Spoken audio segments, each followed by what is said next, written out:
cómo lo van a aplicar en sus vidas. Y ahí está la clave, ¿no? Aunque a mí me guste mucho el tema, ¿verdad? Puede ser que a mí me gusta mucho eso, pero ¿será eso lo que la gente necesita? Y deberían ir en acuerdo esas dos cosas, ¿no? Sus diálogos con los creyentes y las opiniones de los incrédulos serán de valor universal. Conversando, encontramos temas. A su vez, el predicador debe desarrollar la capacidad de penetrar la realidad de la vida e interpretar sabiamente al ambiente de la comunidad en que se desenvuelve, qué está pasando a nuestro alrededor, qué situaciones están afectando a la comunidad donde yo estoy, ¿cierto? Por ejemplo, en estos días podemos decir que la comunidad hispana, con deseo de resolver el asunto migratorio, son temas que son del día, ¿no? Que podríamos aplicar y decir, bueno, ¿por qué no? La situación económica, etcétera, ¿no? Del área y cómo está el grupo al cual yo le voy a conversar, ¿no? Y también los temas relacionados del predicador tienen que exhibir un interés relacionado con la existencia. Mire, vuelvo a repetir y no se me están grabando, pero Calvary Chapel sigue hablando yo venía oyendo un mensaje de camino y estaba hablando de Éxodo, ¿verdad? El libro de Éxodo, que Dios les dio maná a los judíos en el desierto. Pero, ¿y qué? Dice que como 10 trenes de 30 vagones llenos de maná, con 13 toneladas de maná, era lo que Dios les daba cada día. Está bien la información. ¿Para qué les sirve a usted? ¿Les sirve de algo saber cuánto maná caía del cielo para que los judíos se alimentaran diariamente por 40 años? ¿Les sirve a usted mañana para ir a enfrentar los problemas del trabajo, de la familia? No.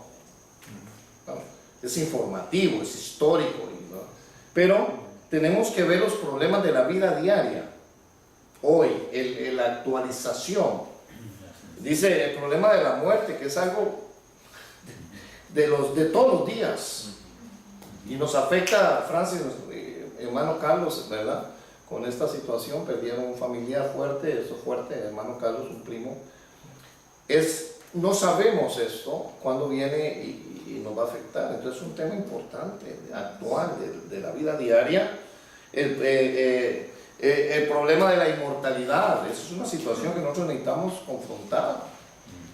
Yo estuve hablando con un anciano, antier, me parece, el lunes por ahí, que acaba de perder una hija, había pedido oración por ella, y se le murió, y el viejito de 87 años, ¿no? Está bien anciano, americano, y me dijo, we're not supposed to bury our children. No se supone que nosotros enterremos a nuestros hijos, ¿no? Es al revés, ¿no? Pero es un tema que nos afecta en cualquier instante. La muerte es actual, ¿no? Y es tan actual que podría ser para nosotros mañana, ¿no? No sabemos el día del mañana, ¿no? ¿Qué tan recomendable, pastor, es hablar, por ejemplo, tocar el tema de la muerte en la congregación o en los estudios? Porque he escuchado personas de que no les gusta escuchar mucho acerca de la muerte. O sea, su experiencia. Hay que tener sabiduría cómo lo proyecta usted el tema de la muerte. La muerte es algo inevitable. Nacemos precisamente para morir, es un ciclo y todos vamos a enfrentar esa circunstancia. Claro, si usted habla solo de la muerte y la muerte como una desgracia, como un mal, entonces es pesado el tema, ¿no? Pero si vemos la muerte como esa posibilidad de estar en la presencia del Señor, aunque es inevitable, hay un mañana, ¿no? Entonces es una muerte con esperanza, ¿verdad? Es la esperanza de la vida eterna. Entonces, pero sí es una realidad, ¿verdad? Es una realidad inevitable, ¿no? Casi nadie predica en las congregaciones sobre eso. Muy poco, ¿no? Creo que yo fui la única que prediqué una vez. No les cayó muy bien la prédica de la muerte. Ahí viene la hermana de la muerte, ¿no? Pero el tema es actual y es muy humano, que nos vamos a morir. El otro, el tema de la inmortalidad, la vida eterna con Cristo. Y el mal y el pecado, lógicamente que eso es muy humano, es de todos los días de mi vida, ¿no? La primera cosa para preparar un sermón es tener un mensaje definido. Usted lo tiene que tener. Antes de proceder a la preparación de un sermón, antes que usted empiece, todo predicador debe responderse a sí mismo esta pregunta: ¿de qué voy a hablar? Una vez que tenga la perfecta respuesta, entonces ya empieza a elaborar, ¿verdad? Eso es como cuando usted hace una casa, ¿no? Dice, ¿qué es lo que voy a hacer? Bueno, primero tengo que saber qué es lo que voy a hacer. Pues usted empieza a pegar maderas y tablas y mete aquí, abre puertas y al final no le sale una casa, le puede salir una cosa rarísima, ¿no? Entonces, antes de elaborar hay que tener una buena definición de qué voy a hablar. Mientras el predicador no pueda contestar claramente esta pregunta, no debe seguir adelante. Debe parar y decir, ¿de qué voy a hablar? Todavía no tengo la respuesta. Ha de tener un tema y debe saber con precisión cuál es. Ayer me preguntó una hermana de un versículo, dos versículos, y me decía, yo sé que es aquí, yo sé que yo quiero predicar de aquí, ¿verdad? Y entonces eran un poco complejos los dos versículos de un salmo, por ejemplo, era de un salmo. Y entonces el versículo que ella me mencionaba y el siguiente eran dos temas, y casi diferentísimos, ¿no? Entonces digo, vea, aquí hay un tema y aquí hay otro. Pregúntele, y repito, bombardee, si es el texto, pregúntele al texto, ¿qué es lo que me estás hablando? ¿Qué es lo que tú dices ahí? Y una vez que usted tenga la respuesta, va a decir, este es el tema de este versículo. Y cuando usted le hace la pregunta a otro y no le contesta igual, ese versículo no contiene el tema. ¿Es otro? Hay dos predicaciones. Yo dije a ella, hay dos predicaciones. Usted me quiere sacar una, pero hay dos. Entonces, es importante con precisión tener la respuesta. Solo puede estar seguro de lo que sabe cuando pueda expresarlo en palabras. Si el tema está entre la bruma, o sea que es bruma, ¿verdad? Como la tiniebla, oscuro, así como fog, ¿no? Como la neblina, está neblinoso ahí. También lo estará todo lo que va a hacer en el mensaje. Su introducción será como una neblina, el arreglo y lo que todo va a estar así como indeciso. Si usted no lo puede contestar, todavía no tiene el tema. No se ponga a hacer un sermón así.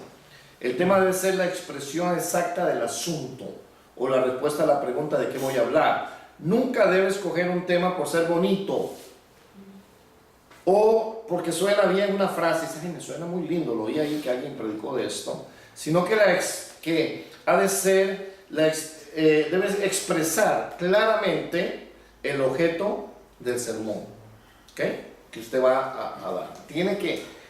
Usted lo tiene que definir en sus propias palabras, que pueden ser deducidas del pasaje, ¿verdad? Que tienes, esto es lo que yo quiero hablar. Todo predicador, para preparar bien un sermón, debe responder a la pregunta, ¿por qué voy a hablar de este tema? ¿Qué fin deseo lograr? ¿Verdad?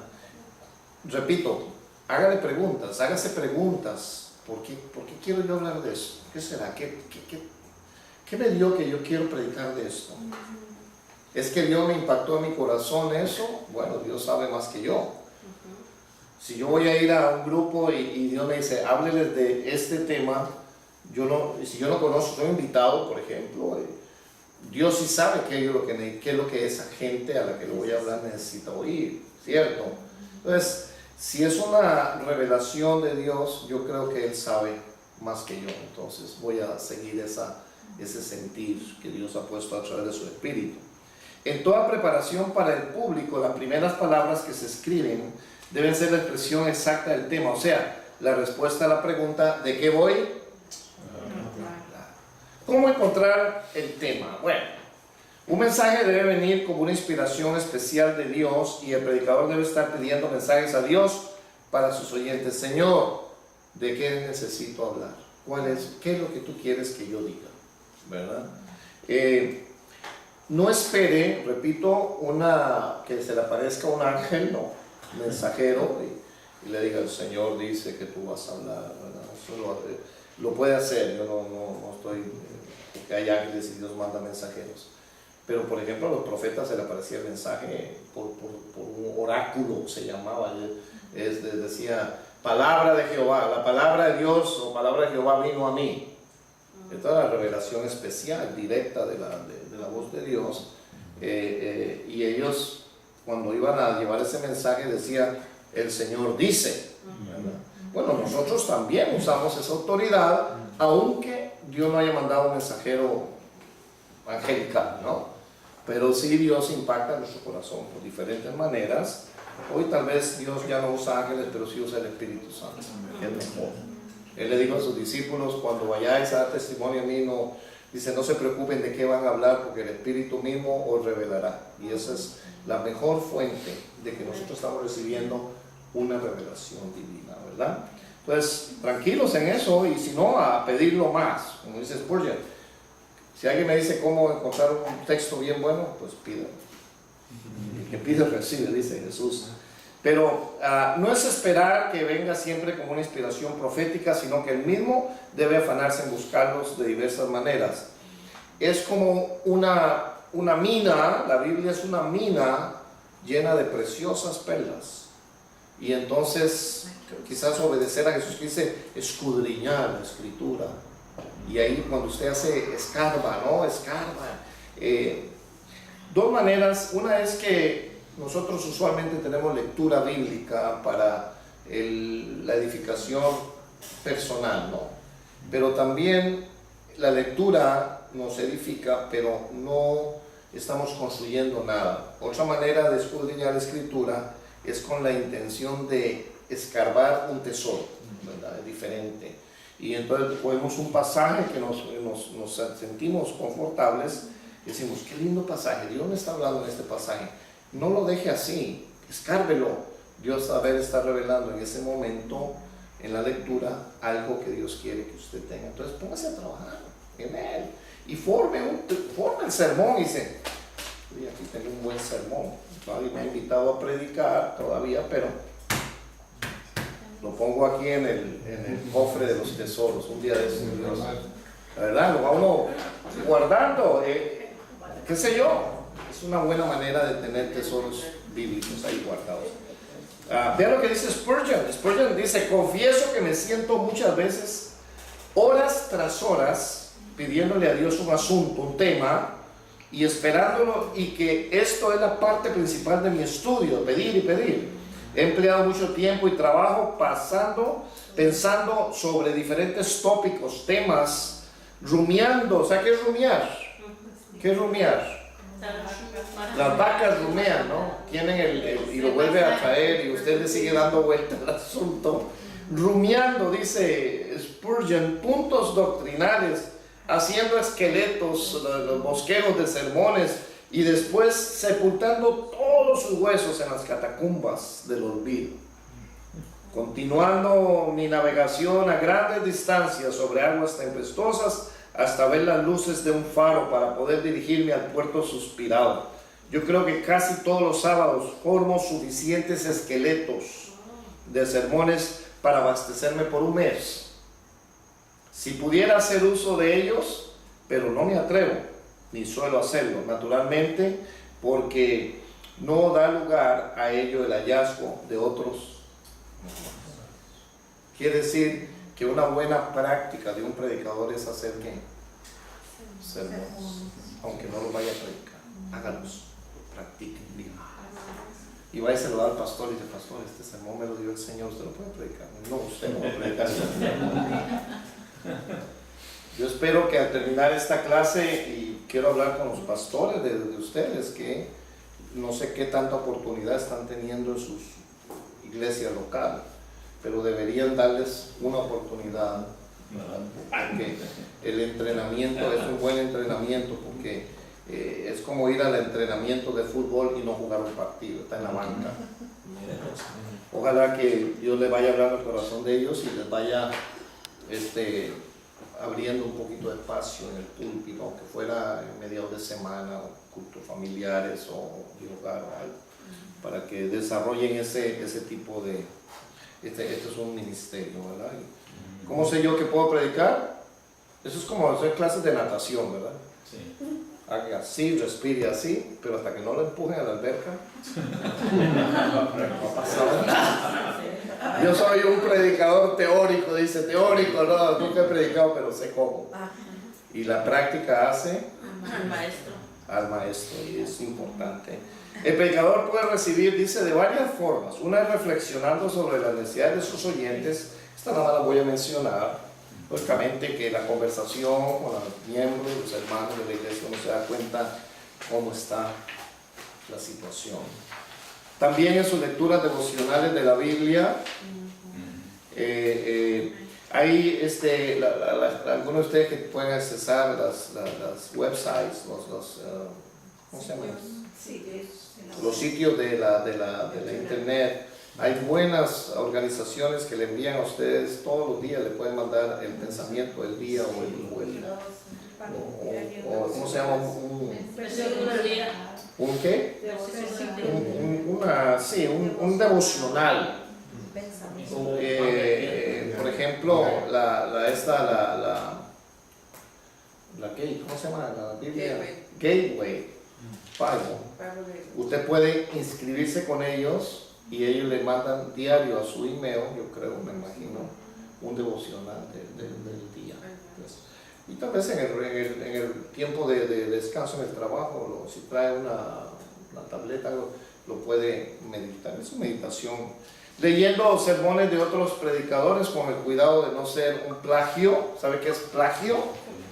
Plagiar es copiar y dándose la autoría a usted, ¿no?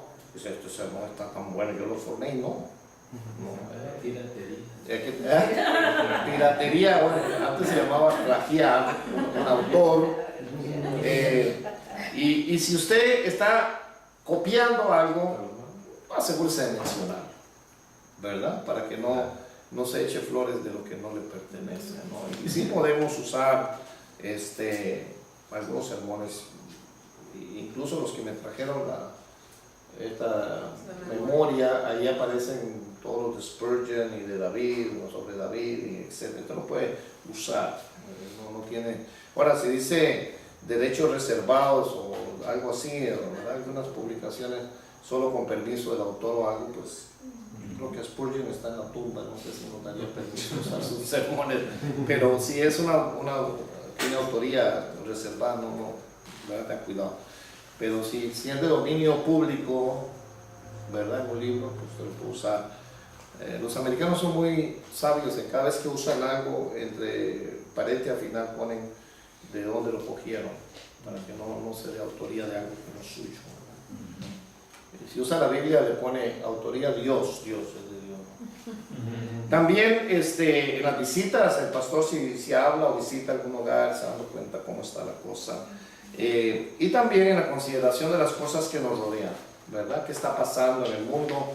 El pastor contemporáneo debe, ¿cómo se dice?, actualizarse, recibiendo publicaciones de diferentes organizaciones que nos ponen al día qué está pasando. Y algunas son de informativa nada más, CNN y otra informativa, pero hay otras que son cristianas y usan los eventos actuales dándole un trasfondo bíblico que está pasando, ¿no? Y la F ahí dice, pues pidiéndoselos a Dios en oración, quizás sea la fuente más fuerte. Por eso ahí Spurgeon decía, si alguien me preguntara cómo puedo hacerme con el texto más oportuno, le contestaría, pídaselo al que lo escribió, Dios que lo inspiró. Dios sabe de qué podemos hablar. La G dice, evite la repetición. ¿Por qué? Porque especialmente en el pastorado, en el año tenemos que dar de 50 los domingos, ¿no? Aquí hay un invitado, algo así, pero anda en un número de 40, 50 sermones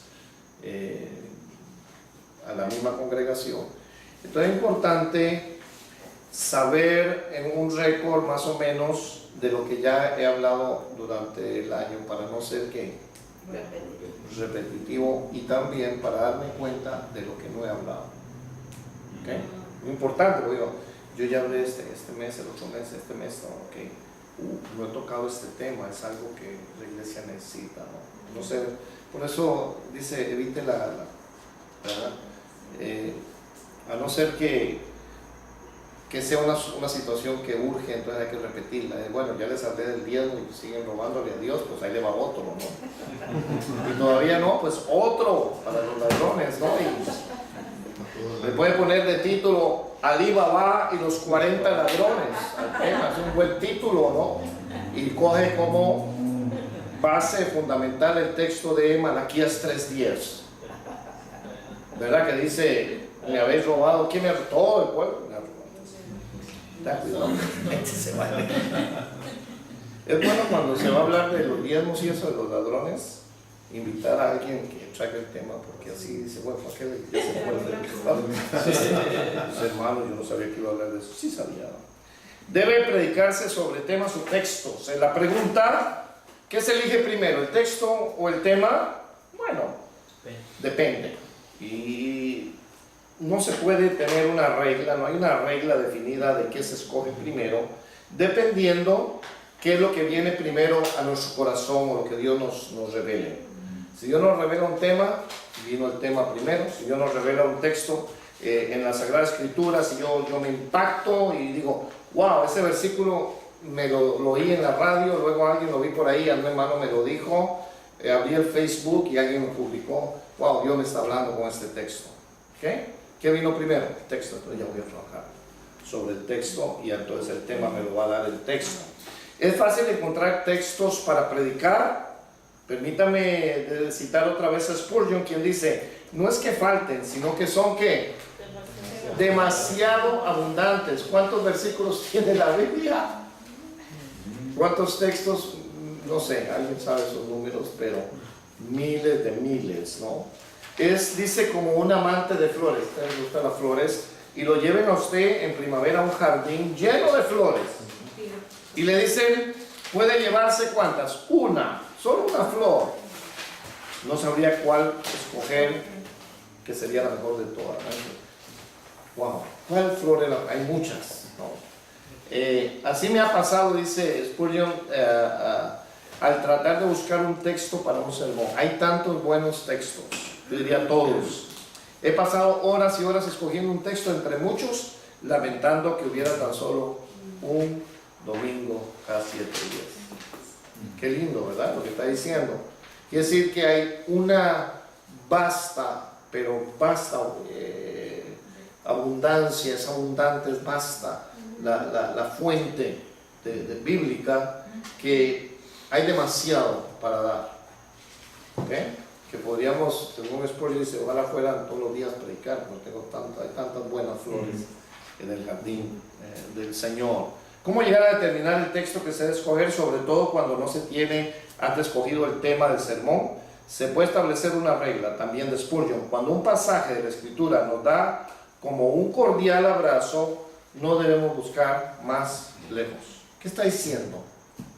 Si el pasaje impactó tu corazón y te abrazó y pues dices, esto es lo que ya, diga, ¿será o no será? Eso es. Dios te ha impactado. Cuando un texto se apodera de nosotros, ese es lo que está en mi corazón, podemos decir que aquel es el mensaje de Dios para nuestra congregación, como un pez. Dice, una vez que el pez muerde el cebo, ¿verdad? El bait, ¿verdad? ¿Qué más va a coger? Ya. Y piensa así una vez que cuando tú estás preparando un mensaje, dice, ya mordí el anzuelo, Dios quiere que yo hable de eso. No han de ver qué otra, ya, déjenlo. Pero es que me están inundando otros pensamientos. Limpia su mente y diga, Señor, esto es lo que tú quieres y me voy por ahí, ¿ok?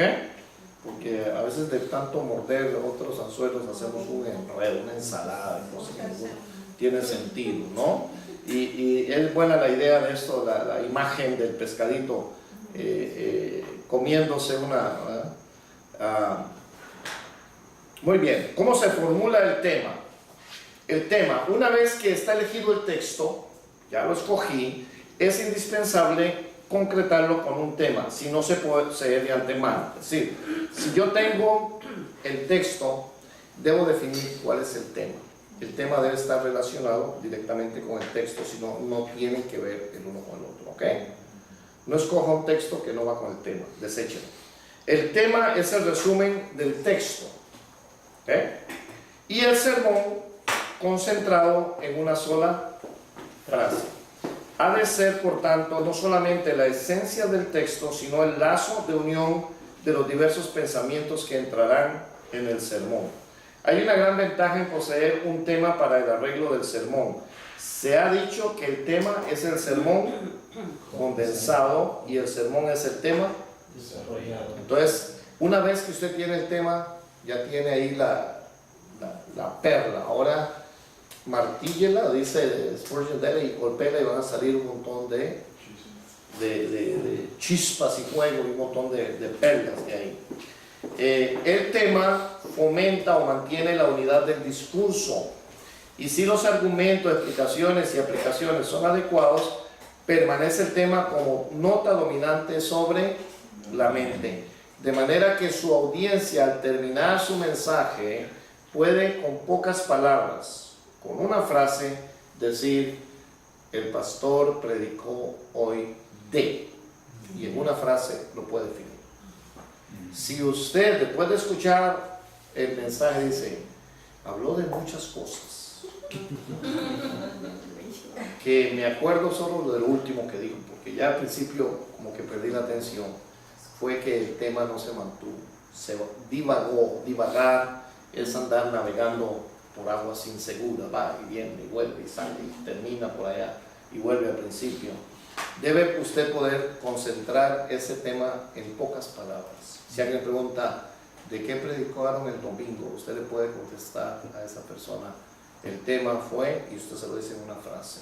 Si usted no lo puede decir, estaba dormido durante la predicación, ¿verdad? O fue confuso y no fue claro, ¿no? El título, el tema y el título. Una vez escogido el tema, o sea, el asunto sobre el cual el servidor de Dios va a predicar a una congregación, debe formular dicho tema en un ¿qué? Un título. Muchos predicadores y libros de homilética confunden el tema con el título. Son dos cosas, ¿verdad? Pero sí están relacionados. El autor le ocurrió esto por mucho tiempo.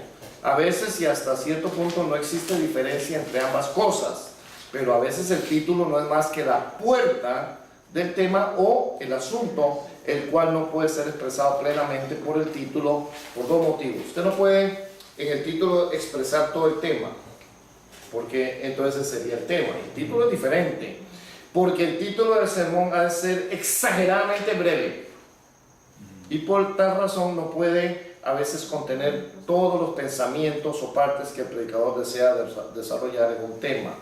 Okay.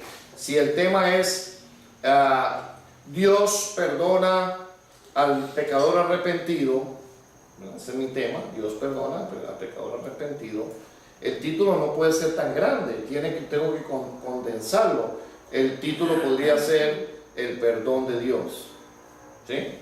Tiene que ser algo que descubra algo sobre el tema, pero no es el tema. El título y el tema van relacionados, pero son ¿qué? Diferentes. Okay. ¿Siempre va el título después del tema? No, el título, repito, Isaac, usualmente, yo no sé, en sus iglesias, y el pastor dice: el título de mi mensaje hoy es este. Puede ser que diga, y no tiene que decirlo, pero puede ser, ¿no? Pero sí, inmediatamente debe hablar sobre el versículo texto que va a usar y cuál es el tema, para que usted ya más o menos ya entra, no desarrollando todo el bosquejo, pero ya el tema le dice de qué va a hablar. Entonces usted puede contestar la pregunta: ¿de qué va a hablar? Va a hablar de esto. ¿Cómo va a hablar? Punto 1, 2, 3, 4, una conclusión y una aplicación en la conclusión, ya termina el mensaje. El título solo le va a traer a usted la atención, dice: el pecador perdonado, o el perdón del pecador, o algo así. Eso no descubre todo, pero que sea impactante, ¿no? Pastor, por ejemplo, el tema debe de ser una oración completa o solamente... Claro, tiene que ser un poco más extenso que el título. Las películas, ¿cómo son los títulos de las películas? Hay una que viene ahorita de Champagne, que están anunciando. ¿Cómo se llama? Ah, viene una muy famosa, viene pura matazón. La no me acuerdo. The Gunman. Se llama The Gunman, ¿no? El pistolero. No sé si ha salido o está anunciando. The Champagne es famoso, ¿no? The Gunman. Así se llama la película. Y claro, y luego dan un prólogo que sería el tema. Bueno, en Hollywood, ¿no? Y entonces ya se ve al hombre ahí tirando bombas. Wow, esta película está heavy. Voy a ir a ver, ¿no? Pero solamente de título, El pistolero de Gunman. Es todo el título. Ese no es el tema, porque de Gunman puede ser muchas cosas. Ahí parece que él está vengándose, uno más o menos con el prólogo, se llama eso, que vendría siendo el tema de la película, está vengándose de algo que le hicieron a la esposa de él, no sé, pero entonces él va a matar, dice, lo voy a matar a todos. No vaya a verla, porque hay mucha violencia. Pero lo que le quiero decir es que el título es más pequeño que él, pero sí se relaciona. El karma y el tema es matar a todos, vengando a todos los que mataron a mi familia, a mi esposa, ¿no? Muy bien.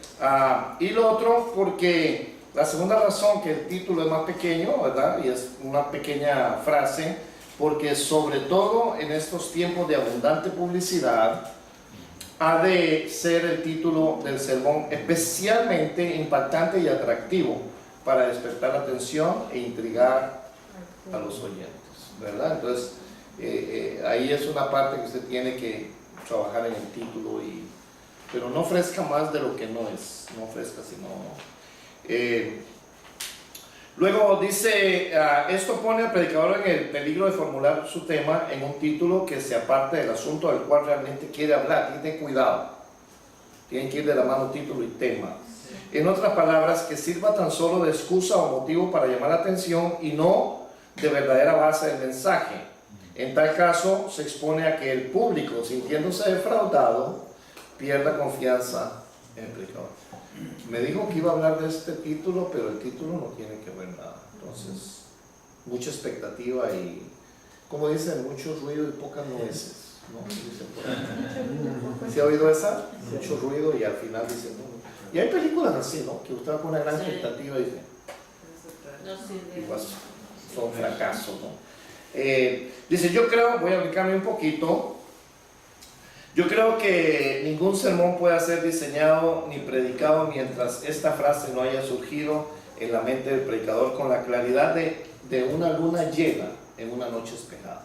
Si usted no puede hacer esa frase, escribirla, este es mi tema, con claridad, todavía usted no tiene el tema.